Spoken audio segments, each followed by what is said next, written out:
नमस्कार नागरिक मिडियामा म यहाँलाई हार्दिक स्वागत गर्न चाहन्छु। म हुँ राजेन्द्र सिंह र यति बेला वीरगञ्जको ब्राइट +2 कलेजमा म रहेको छु र जहाँ कक्षा 12 का विद्यार्थीहरूले एउटा प्रतिवेदन सार्वजनिक गरिरहनु भएको छ।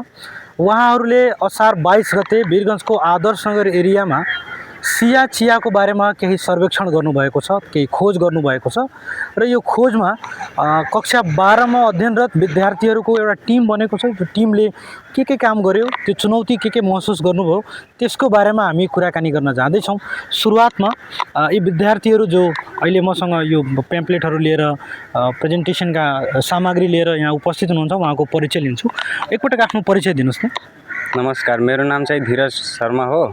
अनि हजुर, कति कक्षा क्लासमा पढ्नुहुन्छ? म कक्षा 12 क्लासमा पढ्छु। तपाईँ आफ्नो नाम भन्नु त।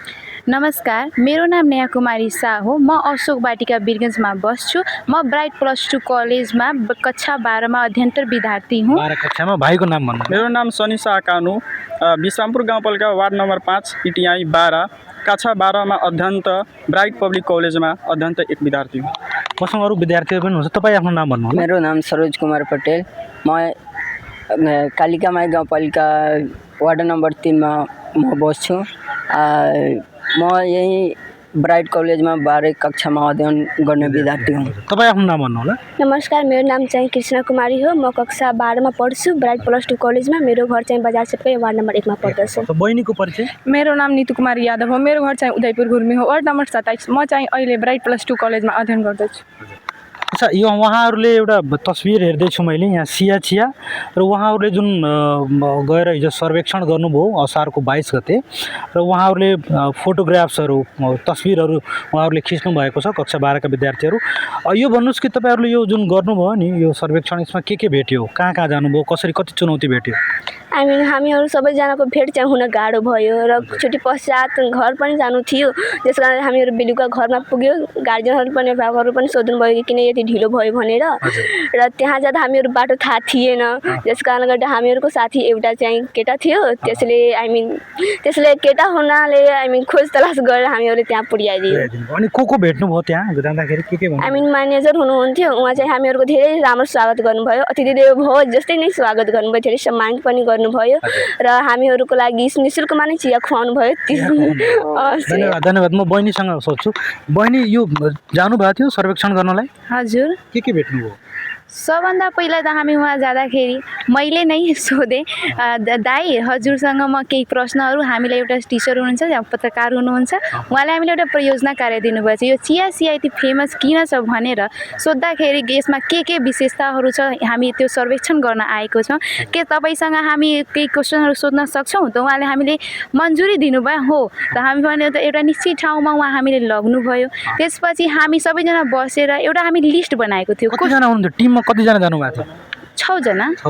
त्यसपछि हामी टिम उहाँले एउटा क्वेसन पत्र जस्तो हामी बनाएको थियो। सबै त पालो गरी हामी सबैजना त्यसको नाम पुरै के हो, किन यसको यति नाम यो चिया नाम भएर राख्नु भएको छ, यसको मुख्य लगानीकर्ता को हुनुहुन्छ, यो कहाँबाट सुरुवात भयो, किन भयो, यसको मुख्य विशेषता, त्यसको चियाको रेसिपी पनि समेत हामी सोध्यौँ।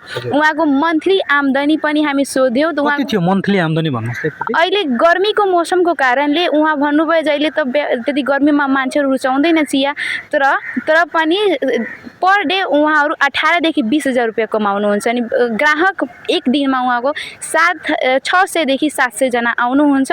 तर चिसो मौसममा त्यही उहाँहरू 50,000 जति एक दिनमा इन्कम गर्नुहुन्छ। अनि यसको आर्थिक वर्ष पछाडिको वर्षमा उहाँले 1,40,00,000 रुपियाँ टन जति आम्दानी कमाउनु भएको छ। अच्छा, तपाईँहरूले यो जुन काम गर्नुभयो तपाईँहरूलाई कति रमाइलो लाग्यो र नयाँ कुरा के भेट्नुभयो? हामीले त सबभन्दा पहिला धेरै रमाइलो, त्यस्तो कार्यक्रम हामी एकचोटि पनि गरेको थिएन। हजुरको कारणले हामीले यो मौका पायौँ। तर त्यसपछि हामी सबैजना त ग्रुपमा गयौँ, सबैजना कसरी गर्ने, सबैजना पहिले आफूमा सबै सल्लाह मसल्लाह गऱ्यौँ। त्यसपछि हामी सबभन्दा पहिला हामीले यो डर थियो कि त्यो ओनर हुनुहुन्छ चाहे त्यो म्यानेजर हामीसँग कस्तो बिहेभ गर्नुहुन्छ।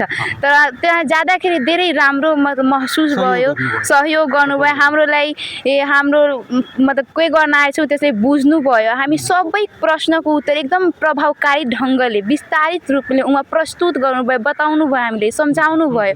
यो हेरेर हामीलाई धेरै खुसी लाग्यो। उहाँसँग भेट्दाखेरि उहाँले हामीलाई रिस्पेक्ट गर्नुभयो। सबभन्दा पहिला चाहिँ एउटा विद्यार्थी हुन्, यसलाई रिस्पेक्ट गर्नुपर्छ भनेर उहाँ सबै कुरा हामीलाई विस्तृत रूपमा जानकारी दिएमा उहाँले धन्यवाद पनि गर्न चाहन्छु। धन्यवाद बहिनी।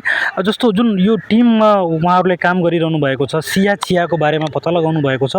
कमसेकम करोडौँ रुपियाँको आम्दानी पनि चिया बेचेर पनि हुनसक्छ। चियाको बारेमा अरू के तपाईँले भेट्नुभयो? चिया खाँदाखेरि कस्तो स्वाद लाग्यो? चिया खाँदाखेरि अलिकति धेरै राम्रो स्वाद लाग्यो। अनि योभन्दा अगाडि त्यस्तो चिया कहिले फ्लेभर भेटेको होइन, भेटेको थिएन। ल म भाइसँग लाग्छु, उहाँले पनि तपाईँले यो चियाको फ्लेभरको बारेमा अलिकति भन्नुहोस्, के भेट्नुभयो त्यहाँ? धेरै राम्रो छ चियाको बारेमा। अनि त्यहाँ गुडको चिया पाइन्छन्, त्यहाँ कुनै चिनी मिसावट हुँदैनन्, राम्रो दुध क्वालिटीको उहाँ चिया बनाउनुहुन्छन् अनि धेरै राम्रो स्वाद पनि हुन्छन्। एउटा अझै मुख्य विशेषता के छ कि जुन डायबेटिक र पेन्टिसको जहाँ बिमारी हुनुहुन्छ, उहाँ चिनीको अथवा बिमारी हुनुहुन्छ त्यहाँले पनि वो खानु सक्नुहुन्छन् अनि त्यसमा कुनै हानि नोक्सानी पनि हुन सक्दैन। धेरै राम्रो गतिविधि कुराकानी उहाँहरूसँग भयो र उहाँहरूले चियाको बारेमा सर्वेक्षण गरेर यो सार्वजनिक गरेको रिपोर्ट पनि हामी केही बेरमा प्रसारण गर्नेछौँ। मलाई यति बेला ब्राइट +2 मा क्यामेरामा यसै विद्यालयका एकजना विद्यार्थीले सहयोग गर्नुभयो, उहाँलाई म हार्दिक धन्यवाद दिँदै म पनि आगे चाहन्छु। धन्यवाद, नमस्कार। ए भैया, क्या आपने गर्मी के कारण परेशान होके कहीं घूमे जाए के प्लान में बनी का?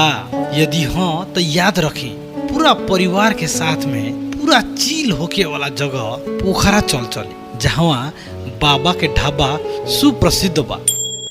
जी हाँ, पार्टी फंक्शन खातिर पूरा पर्याप्त जगह, खाना के स्वाद के खातिर लकड़ी के चूल्हा पर बनल आ अपने पोखरी में पोसल ताजा मछली, अपन पोल्ट्री फार्म के हांस के छोइला, देहाती मुर्गा जोन सभी लकड़ी के चूल्हा पर बनेला। यहाँ अपने जगह आ बारी खेत में रोपल ताजा सब्जी भी मिलेला, ताकि यहाँ अपन गेस्ट के पूरा ऑर्गेनिक आ ताजा सामान ही देहल जाला। अरे इतने कहाँ, यहाँ रहे के खातिर नेपाली रु 1000 में अटैच बाथरूम भी मिलेला।